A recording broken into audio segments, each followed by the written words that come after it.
मेरे सहयोगी आदरणीय राव इंद्रजीत सिंह जी, जिले के अध्यक्ष कमल यादव जी, हमारे लोकप्रिय प्रत्याशी मुकेश शर्मा जी, हमारे प्रदेश के सचिव गार्गी जी, महिला मोर्चा के अध्यक्ष उषा जी, आदरणीय संदीप जोशी जी, मंच पर उपस्थित सभी सम्माननीय पार्टी के वरिष्ठ पदाधिकारीगण और उपस्थित भाई और बहनों, ये चुनाव जो होने वाला है, ये कांग्रेस पार्टी या भारतीय जनता पार्टी के तकदीर का फैसला करने वाला चुनाव नहीं है। यह चुनाव मुकेश शर्मा जी के तकदीर का फैसला करने वाला चुनाव नहीं है।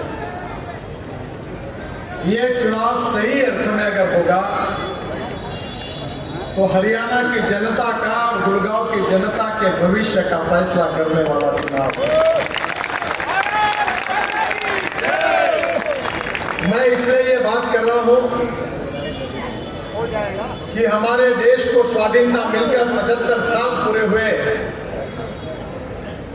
और देश में और राज्य में करीब 60-65 साल शासन चलाने का मौका कांग्रेस पार्टी को मिला। और आप गुड़गांव में ही देखिए, हरियाणा में देखिए, बाकी डिपार्टमेंट का को छोड़ दीजिए, मेरे डिपार्टमेंट का देखिए, जो 65 साल में कांग्रेस ने काम नहीं किया, उससे 3 गुना ज्यादा काम हमने 10 साल में करके दिखाया।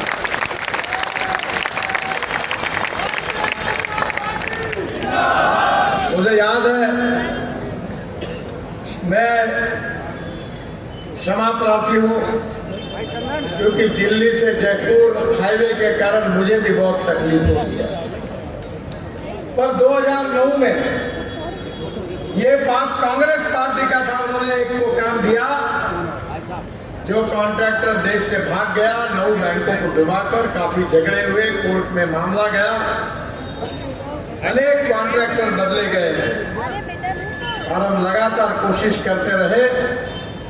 पर मेरा विश्वास है कि दिसंबर तक हम इस काम को पूरा करने की कोशिश करेंगे, आपकी तकलीफ कम करेंगे।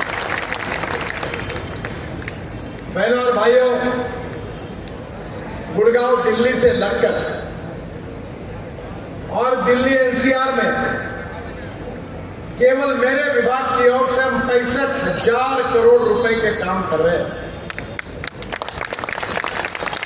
तो शायद कभी याद रखते हैं, कभी भूल जाते हैं। मैं जब मंत्री था तो ये पेरीफेरल रोड की केस सुप्रीम कोर्ट में चल रही थी। भूरे लाल करके एक अधिकारी थे, उनके अध्यक्षता में एक कमेटी थी और ये जो पेरीफेरल रोड था, इसमें हरियाणा को, दिल्ली को, उत्तर प्रदेश को लैंड एक्विजिशन में 50% हिस्सा देना था। पेरीफेरल रोड के लिए मैंने बहुत कोशिश की, पैसा मिला नहीं मिला। मैंने अधिकारियों को कहा चिंता मत करो, जनता बहुत तकलीफ में, वो धोला कुआं से जाना गुड़गांव तक तो एक तो सजा है, ऐसी स्थिति है। और पहली बार हमने 12,000 करोड़ रुपए का पेरीफेरल रोड पूरा किया। अब दिल्ली का ट्रैफिक बाहर से जाने लगा, रोड की दिक्कत कुछ प्रमाण में कम हुई। मैं केवल हरियाणा में 2024 जब समाप्त होगा, जितने काम हमने किए हैं, जितने काम शुरू है और जितने काम हमने प्रपोज किए हमारे पाइपलाइन में है, मैं आपको विश्वास दिलाना चाहता हूं कि 2 लाख करोड़ रुपए के काम हरियाणा में होंगे। ये मैं आपको वचन देना चाहता हूं। गुरुग्राम से पटौदी रेवाड़ी मार्ग 1600 करोड़ रुपए, ये 43 किलोमीटर 4 लेन है, ये जनवरी 2025 तक पूरा हो जाएगा। गुरुग्राम और रेवड़ी से आने जाने का 45 मिनट समय बचेगा। हरसरू, ओरका, जमालपुर, पतिया, हाजीपुर, पटौदी को सीधी कनेक्टिविटी होगी और रोहतक और झज्जर आना जाना सुगम होगा। और गुरुग्राम और द्वारका एक्सप्रेसवे को और केएमपी को डायरेक्ट कनेक्ट होगा। राव इंद्रजीत सिंह जी ऐसे व्यक्ति हैं कि मैं आपके एरिया को कम जानता हूं, पर मेरे पास जब भी वो आए हैं मुझे नहीं लगता कि मैंने जो बोला उन्होंने वो काम मैंने नहीं किया। रेवाड़ी बाईपास की बात थी 1000 करोड़, अक्टूबर 2024 में ये पूरा हो जाएगा। बाद में इससे 45 मिनट का समय बचेगा। रेवाड़ी गुरुग्राम में foot over bridge, 9 foot over bridge हमने मंजूर किए, अक्टूबर में इसके टेंडर हो जाएंगे। रेवाड़ी के मालपुरा, खरकरा, खजूरी, जैसियापुर, खेरागांव में एफओबी है और गुरुग्राम के रामपुर में एनएसजी के पास मानेसर, बिनोला, लाठीवास, सीतावली गांव में भी एफओबी का निर्माण किया। जहां जाए राव इंद्रजीत सिंह ने डिमांड की तो हर काम हमने सुधारा। जो एक्सीडेंट हो रहे थे ब्लैक स्पॉट, उसके लिए 4 फ्लाईओवर बचगांव, लाठीवास, हीरो कंपनी, सालावास, इससे हमने मंजूर कर दिया है। इसका भी काम 2 महीने में शुरू हो जाएगा। दिल्ली जयपुर मार्ग में अभी तक पहले कॉन्ट्रैक्टर ने 1500-1600 करोड़ खर्चा किया, फिर हमने 5000 करोड़ खर्चा किया और अभी दिल्ली जयपुर मार्ग में 1200 करोड़ रुपए खर्चा कर रहे हैं। स्ट्रक्चर की मरम्मत कर रहे हैं। सर्विस रोड में अतिक्रमण है, उसमें हरियाणा सरकार का सहयोग चाहिए। ये काम भी हम जल्दी ही दिसंबर 2024 तक पूरा करने की कोशिश करेंगे। 825 करोड़ का खर्चा जो है सड़क मरम्मत का, वो कार्य शुरू है। बरसात के दिनों के कारण आपको भी काफी तकलीफ हुई, इसको मैं समझता हूँ। 325 करोड़ की लागत से 12 स्ट्रक्चर का निर्माण हो रहा है। बिलासपुर, बावल, बांसुर मोड़, मानेसर, जगुआस चौक, शाहपुरा, तिरा में फ्लाईओवर बन रहे हैं। गढ़मी में एक यूपी तथा 5 मेजर ब्रिज का निर्माण होगा और रेवाड़ी और बावल की ट्रैफिक समस्या हल होगी। स्कूली वाहनों और स्थानिक नागरिकों को भी ट्रैफिक से राहत मिलेगी। गुरुग्राम से पलवल में सड़क सुधार कार्य भी मंजूर हुआ है, नवंबर तक पूरा होगा। इसके साथ साथ हम हरियाणा में एक्सप्रेस हाईवे बना रहे हैं। मैं आपको बताना चाहता हूं कि मैं 1995-2000 में मुंबई में मंत्री था। तब मैंने 55 उड्डान पुल बनाए मुंबई में और समुद्र में एक वर्ली बांद्रा सी फेस प्रोजेक्ट में बहुत सुंदर प्रोजेक्ट था।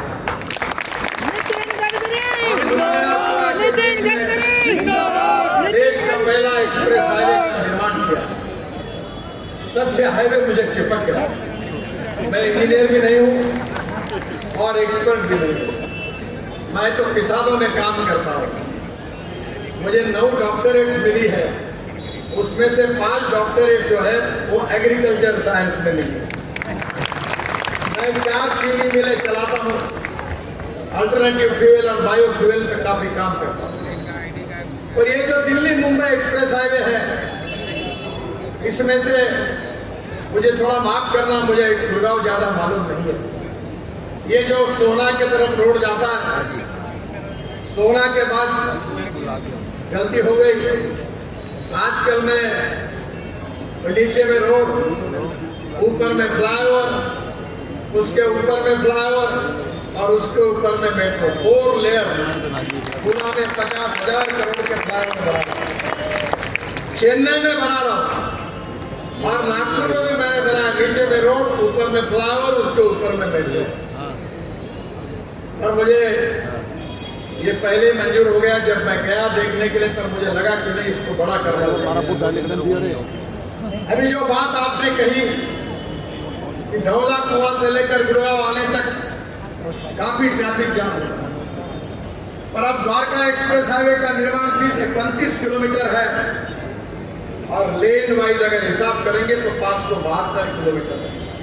एक ब्रिज पर 4 फ्लाईओवर है ऊपर और इतना ही नहीं, वो जो रेलवे का आरओबी है उसके नीचे से हमने एक टनल बनाई है और वो टनल डायरेक्ट T3 जाएगी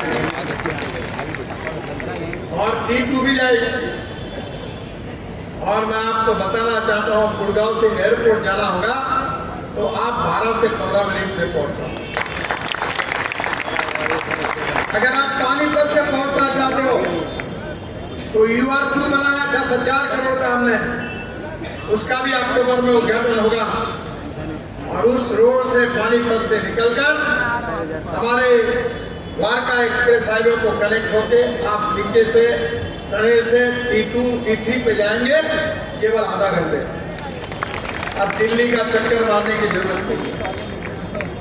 हमारे सरकार ने इस दिल्ली को बदल दिया, गुड़गांव को भी बदल दिया और काम करने की भी आवश्यकता है। दिल्ली से देहरादून 9 घंटे लगते थे, अब दिल्ली से देहरादून अगले जनवरी में 2 घंटे में होगा, हवाई जहाज बंद होगा। दिल्ली से जयपुर 2 घंटे में हो जाएगा। दिल्ली हाईवे पर एक छोटा रोड जयपुर के कनेक्टिविटी को लगभग पूरा होते हुए आया है और उसके कारण एक्सप्रेस हाईवे से दिल्ली से जयपुर 2 घंटे में होगा। दिल्ली से अमृतसर 4 घंटे में, दिल्ली से कटरा 6 घंटे में। कल मैं जम्मू कश्मीर में था तो कटरा हाईवे को देख रहा था जम्मू के पास, मैंने उसका भी इंस्पेक्शन किया। आप कल्पना नहीं कर सकते ऐसा रोड। ये जो हमने द्वारका एक्सप्रेस हाईवे बनाया, राव साहब को याद होगा कि मैं गुड़गांव के कार्यक्रम में आया था और मुझे मनोहर लाल जी ने रिक्वेस्ट की कि द्वारका से एक्सप्रेस हाईवे लटका हुआ है, दिल्ली की सरकार, हरियाणा की सरकार, DDA, दुनिया भर की समस्याएं थी। मैं सीधा आदमी था, मुझे बोल दिया वो छोटा 22 किलोमीटर है, करा दो 22 किलोमीटर, हाँ करा देता, डिक्लेयर कर दो, डिक्लेयर कर दिया। बाद में पता चला 32 किलोमीटर 10,000 करोड़ का है। और मैं एक बात से पक्का मैं जवान देता हूं, कभी पीछे नहीं आता।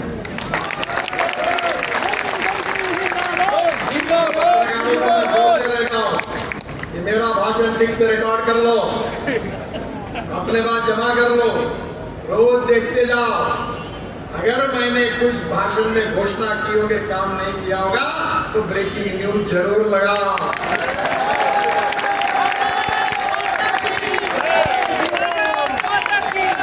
ऐसा विश्वास है कि मेरे पत्रकार भाई और बहनों अपनी जिंदगी में मेरे खिलाफ ब्रेकिंग न्यूज लगा नहीं।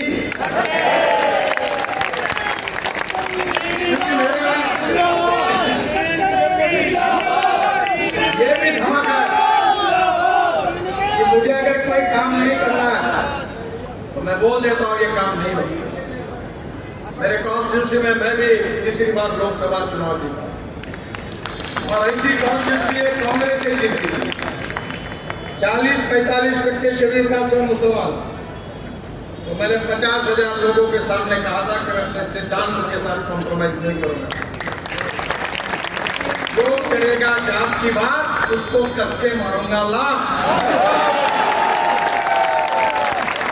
और मेरे में दम है, मुझे कोई हरा नहीं सकता, मैं अच्छे वोटों से जुड़ गया।